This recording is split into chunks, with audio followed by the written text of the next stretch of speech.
Buenos días, Emma. Mucho gusto. Mi nombre es Karina Sic. Soy originaria de Uspantán, el Quiché. Soy maya quiché. También trabajadora social. Soy miembro de Divergencia Colectiva. Estoy muy agradecida con el universo, con el tiempo por habernos proporcionado este espacio. Para mí es muy importante esta conversación con usted porque creo que es necesario que las mujeres indígenas fortalezcamos vínculos entre las diferentes generaciones, las jóvenes y mujeres como usted que ya han tenido una trayectoria académica pero también personal de enfrentarse, ¿verdad?, a este mundo, a este contexto que tiene muchas limitaciones a las mujeres indígenas. Entonces, pues agradecida con este espacio. Y pues me gustaría que usted se presentara con nosotros. Mucho gusto, Karina. Enhorabuena y en el día del calendario maya, en el día del Nahual y Mosh, tengo esta oportunidad también de entablar diálogo con usted. Yo soy Emma Delfina Chirish García, originaria de Chixot.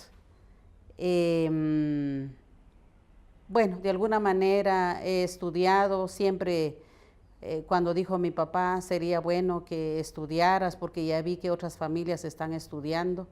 La idea vino de mi papá y entonces mi mamá decía que no. Mi mamá, yo creo que en el fondo te voy a perder si vas a la escuela. No entendía yo en ese momento cuál era la pérdida. Pero ahora digo yo que podemos ser como cómo aprender de los espacios sin perder nuestra identidad y nuestra lucha. A mí me ha tocado el campo académico, pues no le voy a decir que todo ha sido fabuloso, excelente, pero yo creo que esa parte me ha invitado. El hecho de entrar a la academia me ha invitado con más profundidad a tocar nuestras raíces, nuestra historia, nuestras luchas, principalmente el de mujeres indígenas y el de pueblos indígenas y seguramente también de los demás pueblos y sectores de nuestra sociedad. Entonces me alegra de que hoy estemos aquí dialogando.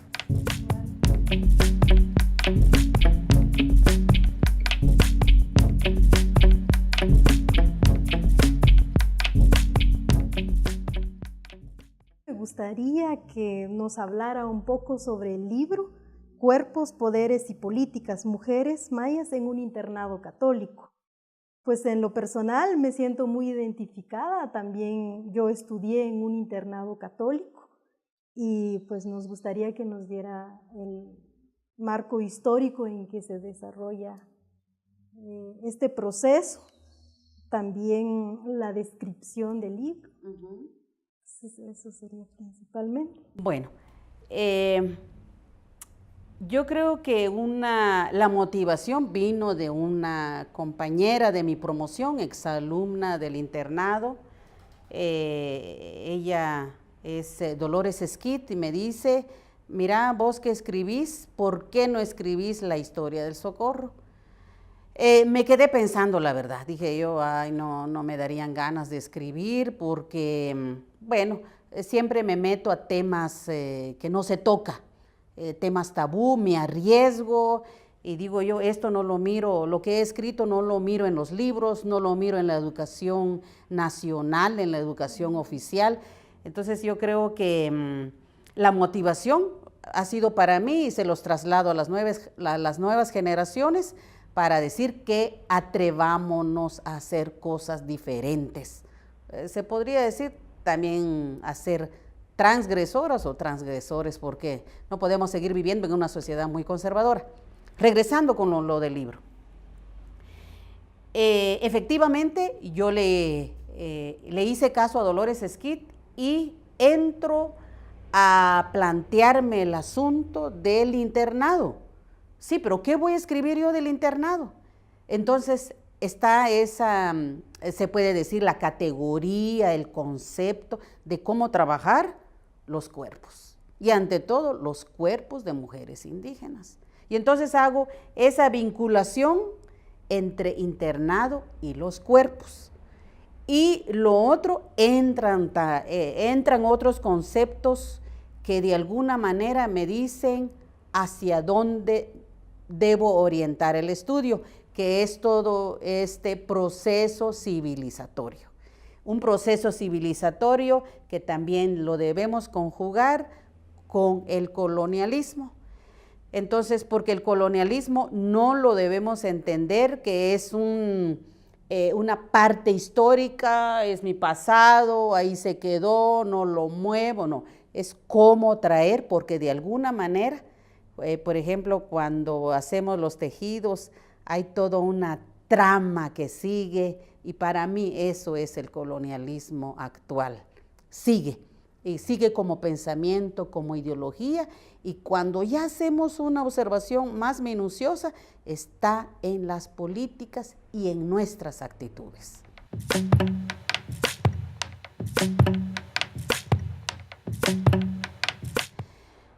Y en eso, lo que yo escribo de alguna manera, regresando, no solo es la historia, sino también el cuerpo disciplinado a través de las normas civilizatorias, como en un internado hay un cuerpo encerrado, como en un internado también nace o se construye un cuerpo civilizado, colonizado, y de alguna manera hay una política hacia el cuerpo indígena, hacia el cuerpo de color. Por eso yo creo que en el internado había una ideología que traspasa. Cuando uno ya hace el aspecto minucioso, hay toda una política de la blancura hacia los cuerpos indígenas. Entonces, yo me meto mucho en las normas. ¿Qué normas nos dieron? Por ejemplo, la norma de la limpieza. En esa norma civilizatoria, detrás de eso, las que dirigieron, las administradoras del internado, de alguna manera estaban trabajando el prejuicio del cuerpo sucio, el cuerpo sucio de las mujeres, porque está ese prejuicio racial. Sí, sí. Detrás de ese prejuicio, ellas decían, muy bien, aquí les vamos a exigir la limpieza. Les vamos a enseñar a ser limpias. Exacto, esa palabra también, les vamos a enseñar a ser limpias. Y entonces vino un choque fuerte, porque generalmente nosotras acostumbradas con otra lógica familiar, comunal, otra manera de hacer baño en nuestras comunidades. Entonces, en nuestra niñez estábamos muy conectadas con el temazcal, con el tuj, y de repente en el internado nos dan ese baño individual y un agua fría, que es lo contrario al baño del temazcal, que es un baño colectivo, podemos vernos desnudas, platicar desnudas. En el otro lado, no. Esto se prohíbe. Entonces empezamos a ducharnos todas las mañanas a las 5 de la mañana y con agua fría. Entonces ese choque del cuerpo de alguna manera a muchas nos marca. Y lo otro fue la cuestión esto de que el piso debe brillar. Es cierto. Ajá. Entonces ese piso, ahí me debo ver, decía la monja. Y claro, se pasaba una trapeada, 2 trapeadas, 3 trapeadas, casi ahí, en lugar de pasar tantas trapeadas, digo yo, ¿por qué no mirábamos algunos libros? Los libros de de la sexualidad. ¿Por qué no ver eso en lugar de dar 2, 3 trapeadas? ¿Por qué no aprender entre nosotras cuál es el idioma, cómo viven ustedes, cómo sobreviven, cómo tejió ese huipil o no tejió? ¿Por qué nunca nos contábamos nuestras historias o hacer otras cosas? ¿Por qué no nos organizábamos? Nosotras nos organizamos al final de cuentas, que después el libro lo cuenta. Pero entonces yo me metí mucho a las normas civilizatorias, esas normas que todavía están en los libros. Eso que nos enseñan de que bien educado tenemos que sentarnos bien, están las etiquetas, cómo agarrar la cuchara, cómo agarrar la taza, todas esas cosas. Y uno entiende que eso podría ser para ellos civilizatorio. Para mí es un atentado contra nuestra cultura, contra nuestra manera de pensar, contra nuestra cosmovisión.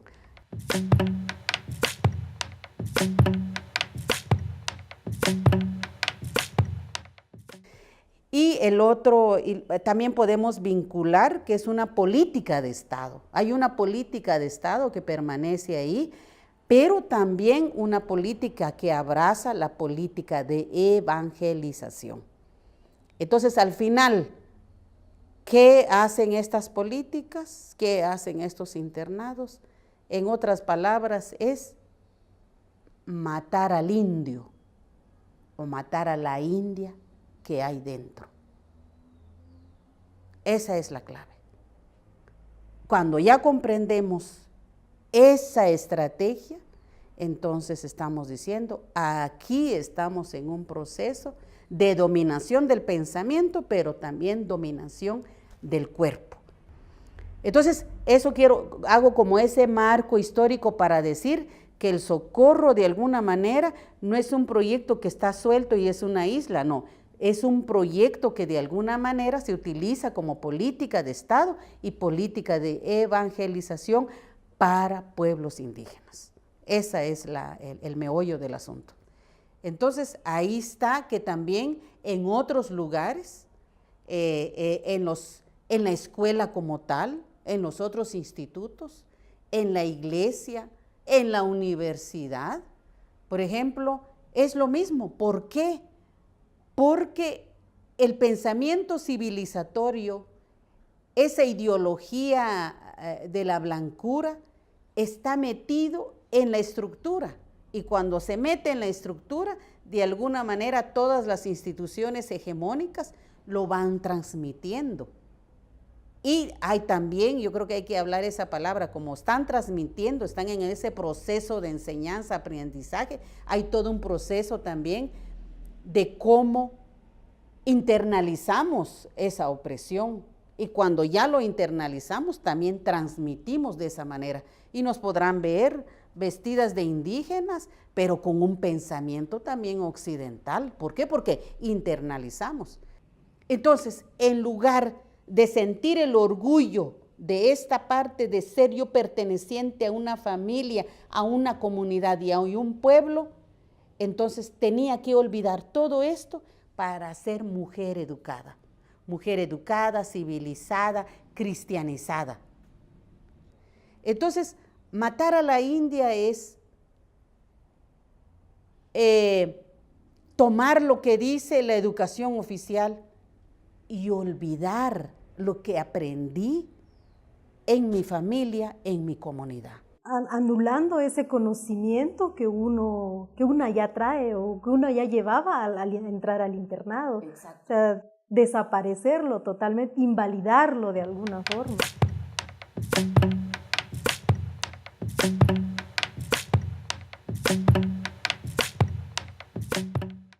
Entonces, todo esto encajonamiento y en esta especie de cárcel aprendimos a pensar de otra manera. Una educación oficial, una educación que de alguna manera era más de proyecto ladinizado, blanqueado, una ideología de color, una ideología racial. ¿Por qué? Porque teníamos que olvidar esas maneras de pensar, esa manera de comer, esa manera de trabajar.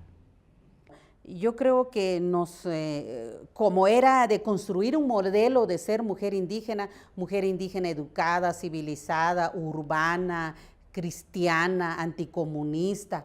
Entonces, en la cuestión de ser cristiana, bueno, está esa idea de que todo es pecado.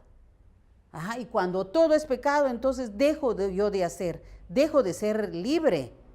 Y yo hasta hoy día he dicho, y en uno de mis escritos dije, ya, mando al carajo el pecado. Yo no soy pecadora. Y lo otro, en uno de mis libros hago también un escrito donde dice, permítame, voy a ser rápida, y dice en esta parte, así dice, cuando aborté la iglesia como institución, perdí el miedo y la vergüenza, y desde entonces aprendí a gozar y amar.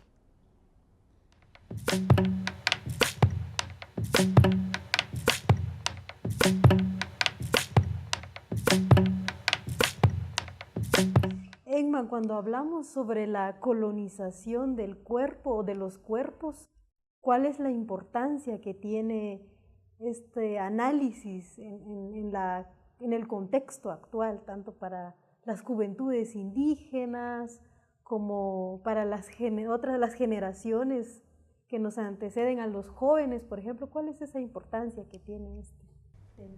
Yo creo que una manera de entrar al tema del colonialismo del cuerpo es hacer el análisis sobre la creación de binomios. Por ejemplo, algunos dicen es que yo me siento superior y tú eres inferior. Yo soy civilizada y tú eres incivilizada. Yo soy moderna y tú eres atrasada. Yo soy bonita y tú eres fea. Entonces, esa creación de binomios responden de una manera a ese colonialismo del cuerpo. Entonces, el colonialismo de alguna manera va a dar como exaltación, privilegio al conocimiento eurocéntrico, pero también a la ideología de la blancura, al color de la piel. Entonces, todo aquello que suena como lo indígena, lo maya, se mira como malo, atrasado, feo, y eso no nos trae la modernidad, eso no nos lleva al progreso, sino es mejor la educación occidental. Sí, pues estos mecanismos no solamente se reflejan en el internado, sino nos damos cuenta de que en cualquier espacio urbano se tiene esa lógica de matar a la india de todas las formas que se pueda, ¿verdad?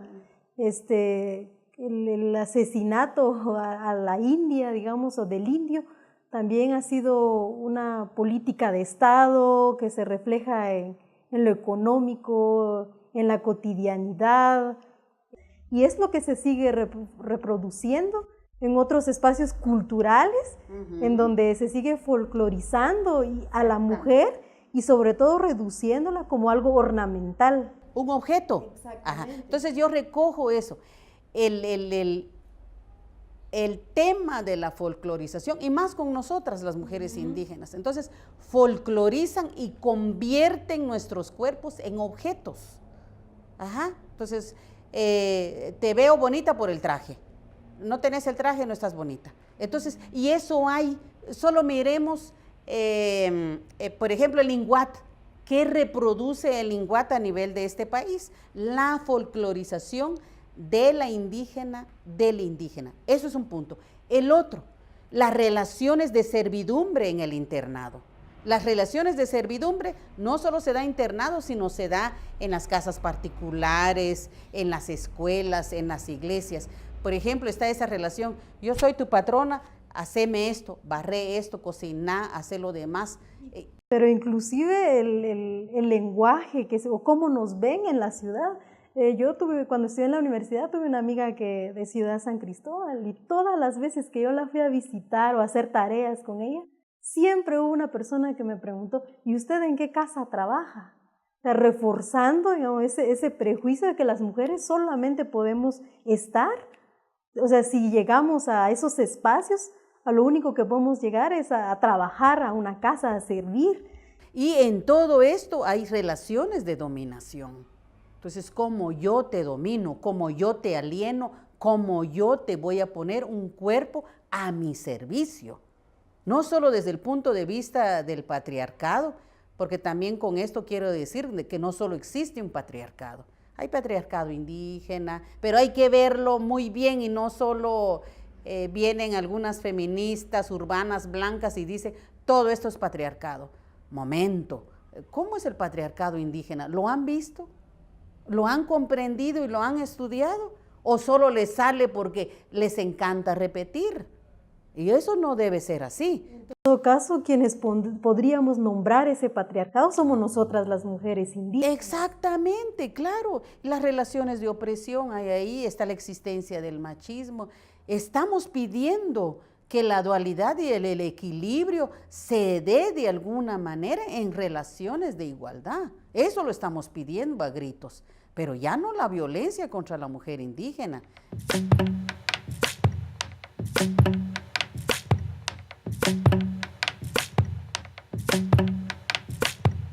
Entonces yo creo que esto que estamos hablando, esto que vivimos son experiencias cotidianas en instituciones, en las instituciones. Y yo creo que tenemos que llevar este tema, cómo estamos a nivel de las leyes. ¿Qué dice la Constitución de la República? ¿Dónde están nuestros derechos individuales y colectivos, como mujeres indígenas y como pueblos indígenas?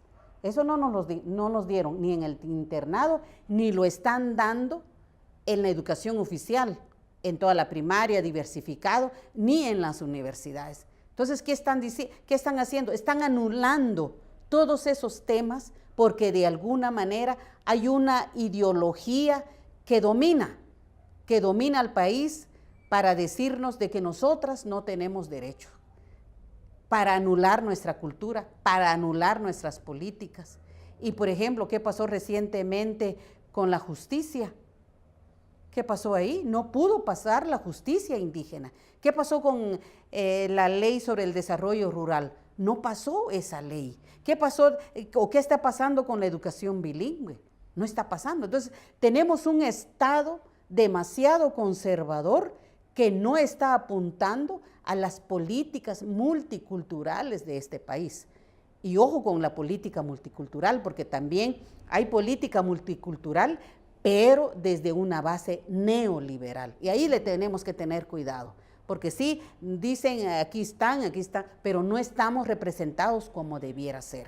Entonces, todavía esa exclusión estructural está puesta, institucional está dado, y lo podemos ver en el Congreso, en las universidades, en las instituciones, en los ministerios, en las casas particulares, en la iglesia.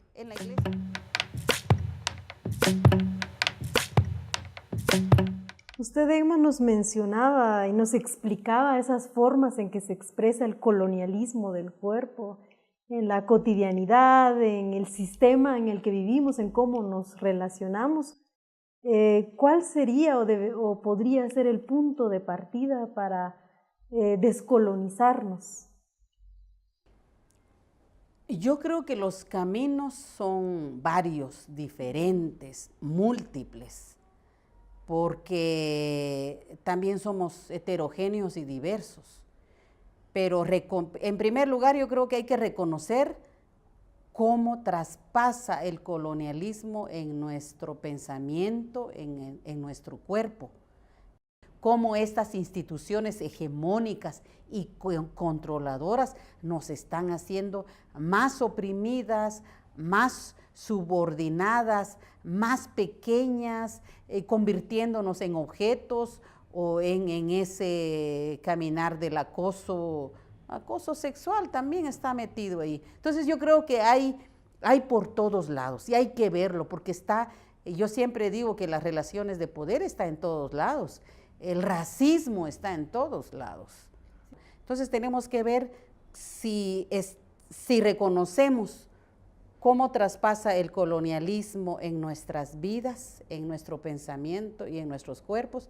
Entonces ya a partir de un proceso consciente, nos toca descolonizar a nivel individual y a nivel colectivo.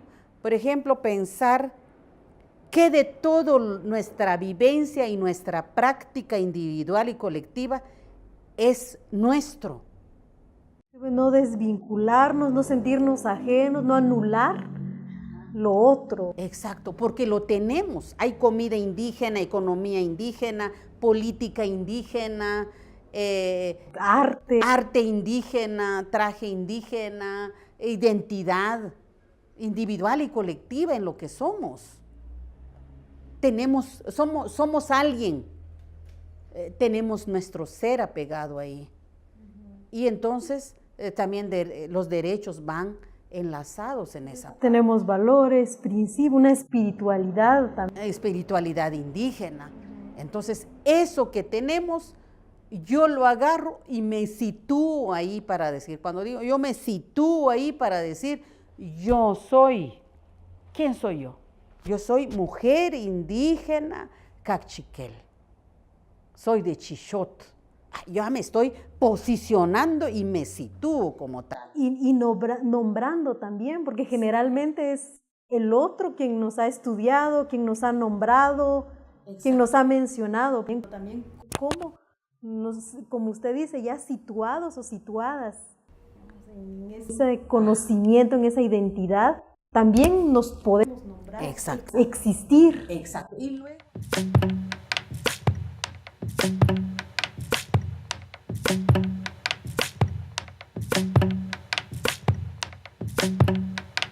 Y cuando ya reconocemos, por ejemplo, estoy viendo que tiene figuras, tiene un diseño que está puesto en su huipil. Esto ya lo relaciono con tal, entonces, solo el huipil es un libro.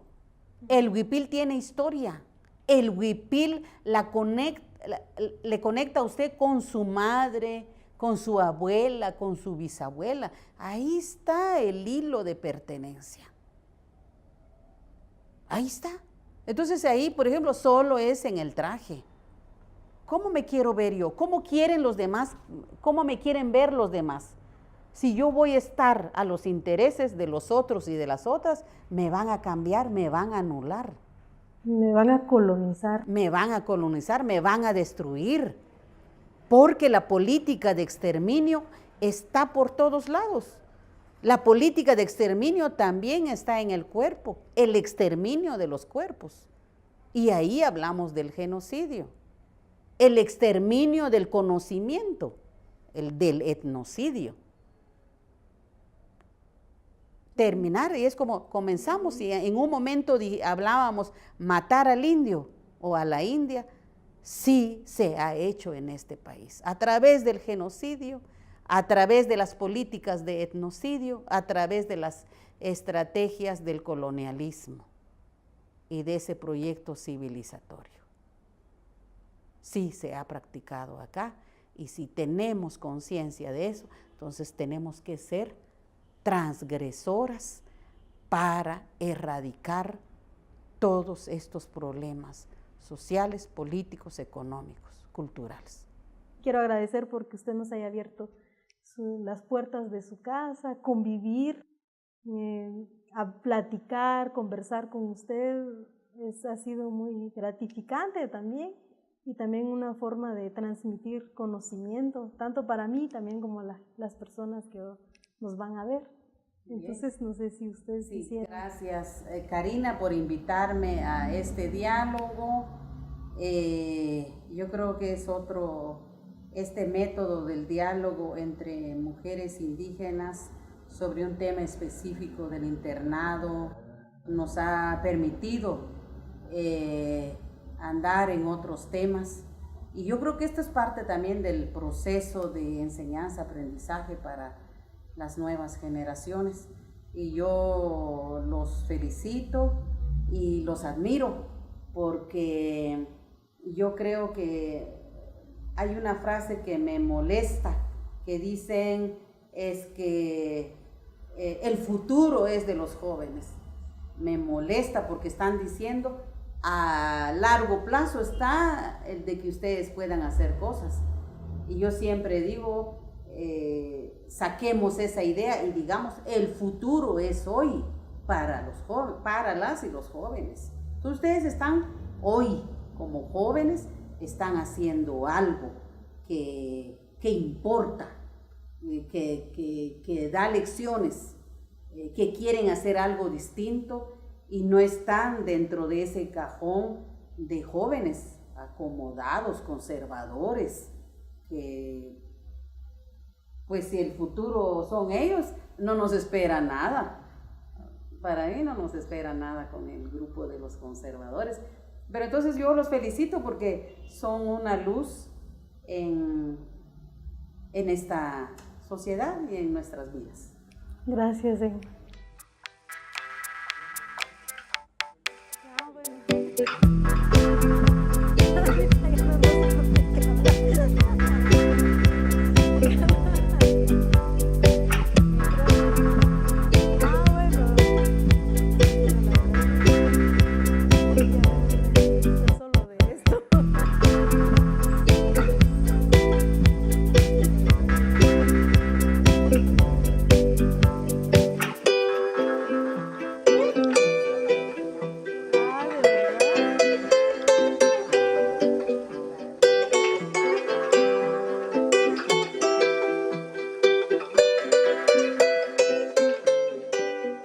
Vale la pena vivir. Tenemos derecho a vivir.